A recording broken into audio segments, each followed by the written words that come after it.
ba da da da da da da da da da. What's up, guys? It's me.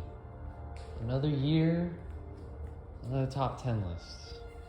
Let me turn off the ambience. Like this, too much noise. God damn it. Whose idea was it to get a smart TV?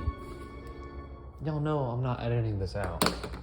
What's up? It's the 5th consecutive top 10 best and worst list of the year. Thank you. Truly. It's been an honor, honestly. I know you guys couldn't live without my commentary on films. Which ones to see, which ones not to see. You could use me as a stand-in for the Oscars, you know. Ring me up, I could host, honestly. I'm doing the best right now, and just because I love you guys, I'll give you the worst one day later, because I'm such a nice guy. Top 10 best movies 2021. Let's do it now. Number 10. My boy Guillermo del Toro. Back at it again, Nightmare Alley. The best set design of the year. The best cinematography of the year. Really good acting from Bradley Cooper. And a stunning performance by Cate Blanchett.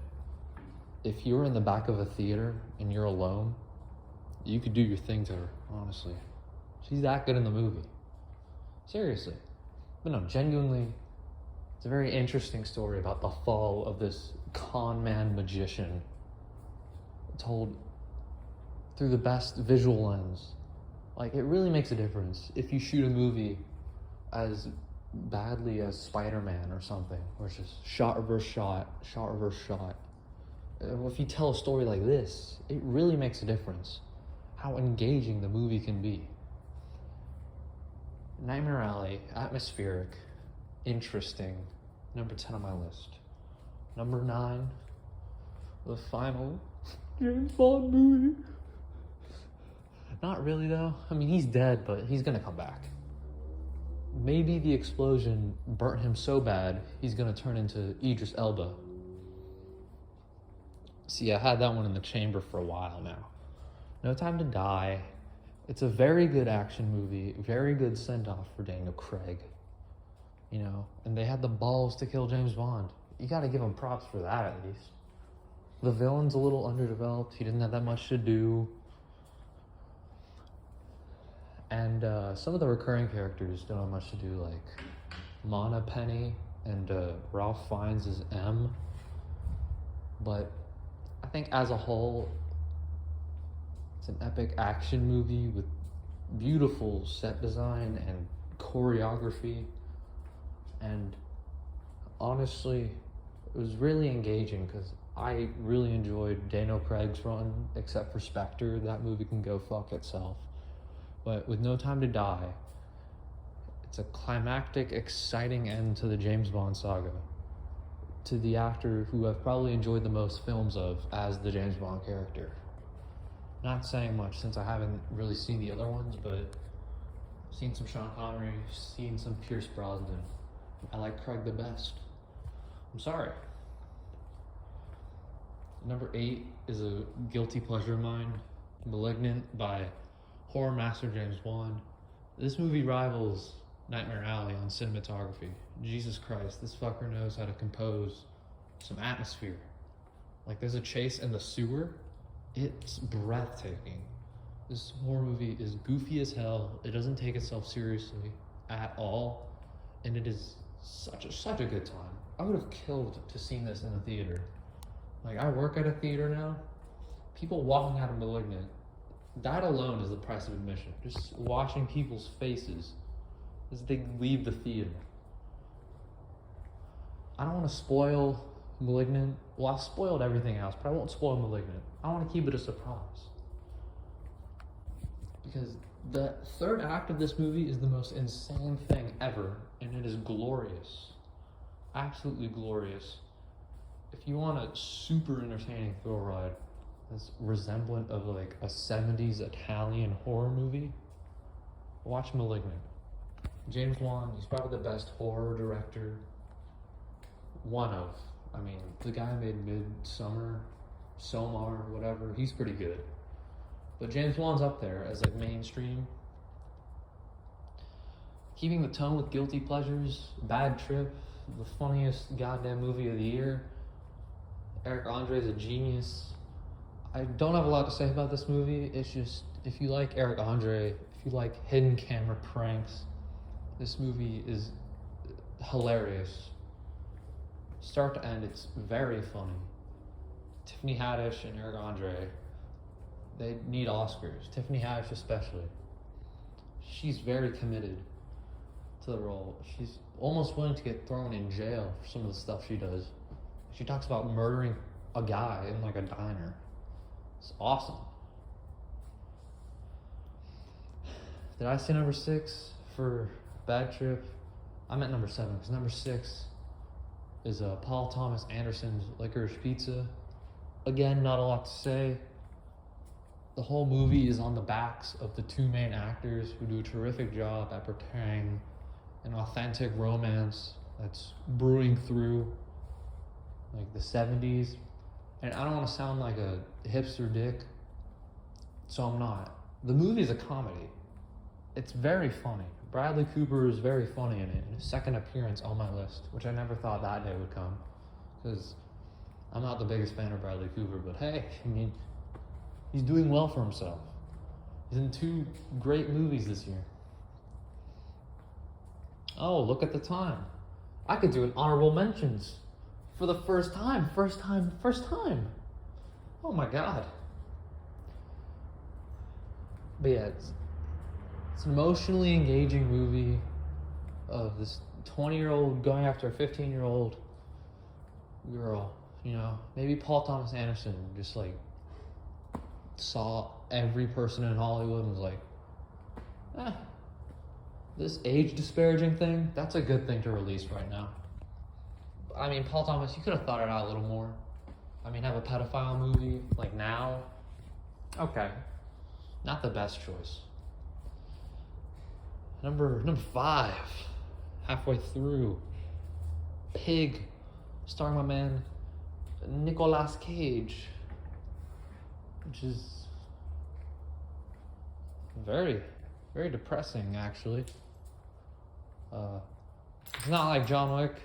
It's like a realistic John Wick. If like some guy killed or kidnapped your dog, you'd be sad for like 3 days and wallow in self-pity. Then like try to find your dog, but then get your ass beat, and then ultimately not get your dog back because it fucking died.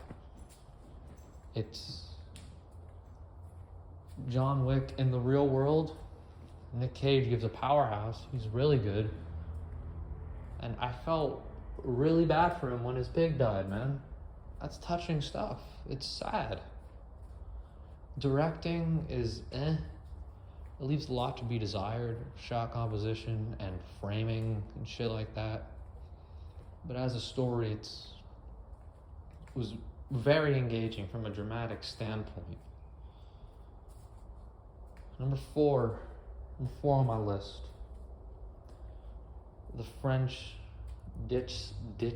Fuck me. I'm not doing another take.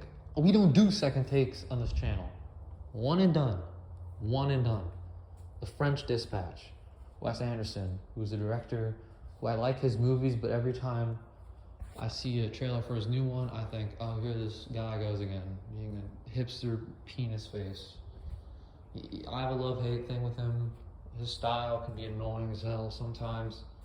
The French Dispatch softens the blow because it's an anthology. It's 3 stories that are like 30 minutes. I think that really adds a lot to this movie. The first story with Benicio del Toro, I think it's the best thing Wes Anderson has ever done in his career. It's hilarious. It's shot really well. Benicio del Toro is funny as like this silent prisoner who's mysterious, which is a character Wes Anderson can't do. Because all Wes Anderson can do is have these people talk monotone and be like, yeah, I feel this way about this character. Yeah, that was bad, wasn't it? Like, shut up, Wes Anderson, please. Do more characters like Benicio del Toro in this movie. Adrian Brody's pretty funny in it. The Timothy Chalamet story, that's second. It's whatever. Because Timothy Chalamet's in it. He's like a whatever actor who's held up in high regard because he's hot. And I mean, I guess that happens all the time, but thought I'd mention my opinion there.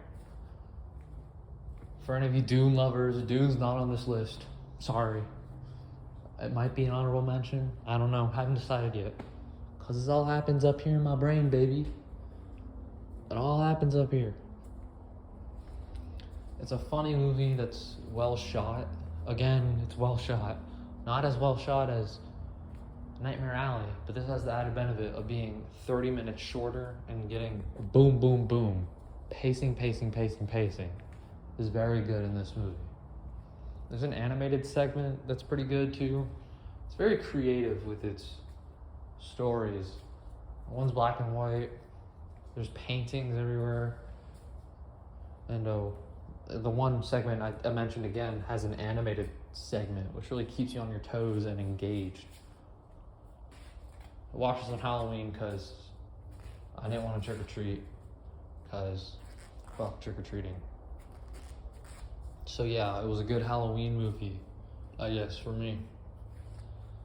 Number 3, Judas and the Black Messiah, starring 2 really good actors that I've liked. Daniel Kaluuya, or I don't even know if I'm saying that right, from Get Out, who's great. Lakeith Stanfield from Knives Out and Atlanta, he's great in it as well.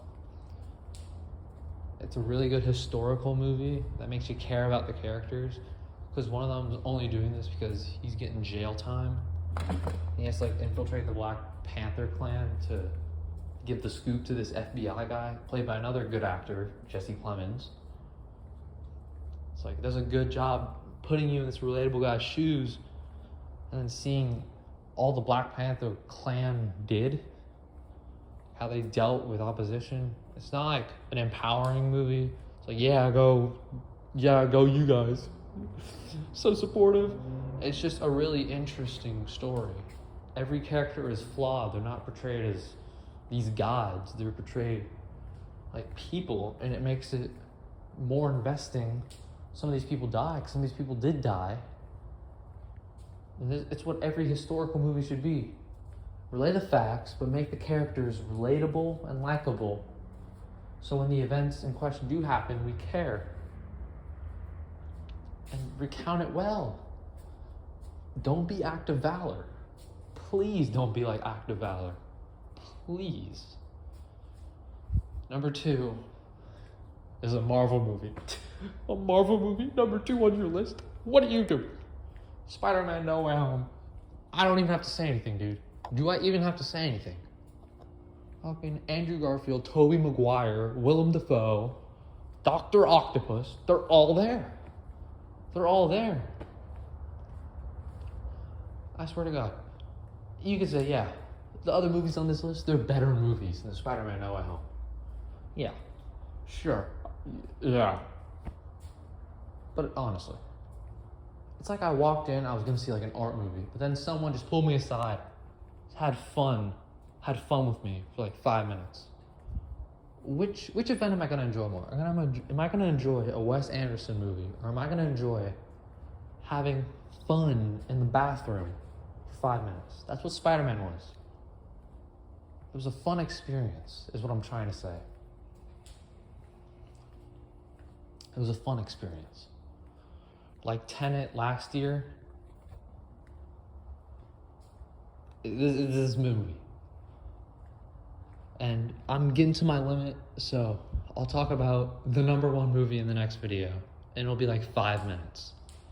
Not very time efficient, but you know, it happens. Deuces.